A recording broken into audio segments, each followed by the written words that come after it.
Hi friends, நம்ம இந்த வாரம் ஆன்மீக கதைகளில் நம்ம குழந்தைகள் தெரிஞ்சிக்க வேண்டிய 11 புராண கதைகளை பார்த்துட்ருக்கோம்.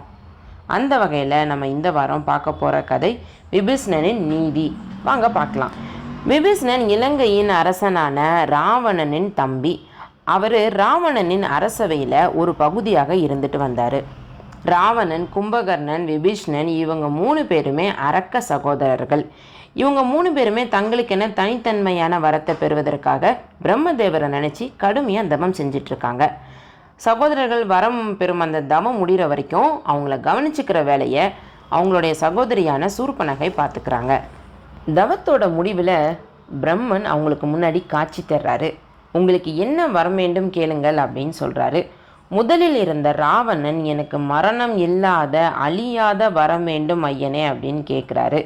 அதுக்கு பிரம்மா, மகனே, நீ விரும்பும் எத்தனை வரங்கள் வேண்டுமானாலும் என்னால் தர முடியும், ஆனால் சாகா வரம் மட்டும் என்னால் கொடுக்க முடியாது.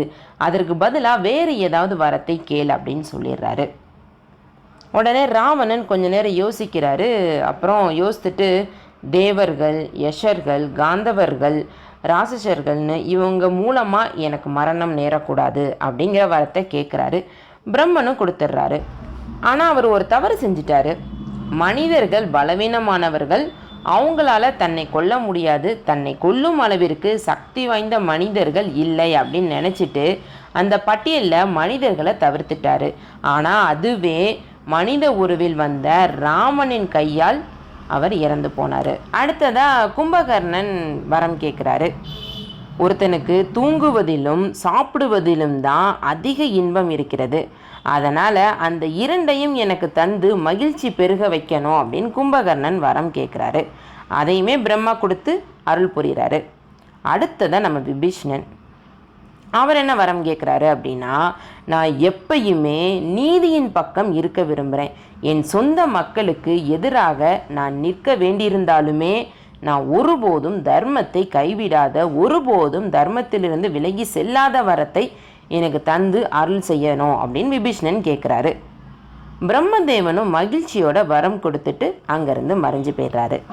விபீஷ்ணன் பெற்ற வரத்தை போலவே பிற்காலத்தில் ராவணன் தர்மத்துக்கு எதிராக செயல்பட ஆரம்பிக்கிறாரு. ராமனின் மனைவியான சீதா தேவியை அபகரிச்சுட்டு வந்தது தவறு அப்படின்னு எவ்வளவோ நீதி கேட்டு பார்க்குறாரு. ஆனால் ராவணன் அவர் பேச்சை கேட்கவே இல்லை. அதுக்கு பதிலாக விபீஷ்ணனை எப்போ பார்த்தாலும் ராவணன், நீ ரொம்ப பலவீனமானவனாக இருக்க, சாந்தமானவனாக இருக்க அப்படின்னு கேலி செஞ்சுட்டே இருக்கிறது.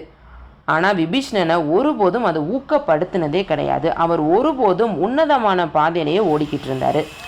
ராவணன் நீதிக்கு எதிராக செயல்படுறதுனால விபீஷ்ணர் ராமன் கிட்ட சரணடைகிறாரு. தனது சொந்த ராஜ்யத்துக்கு எதிராகவே போராட ஆலோசனைகளை சொல்கிறாரு.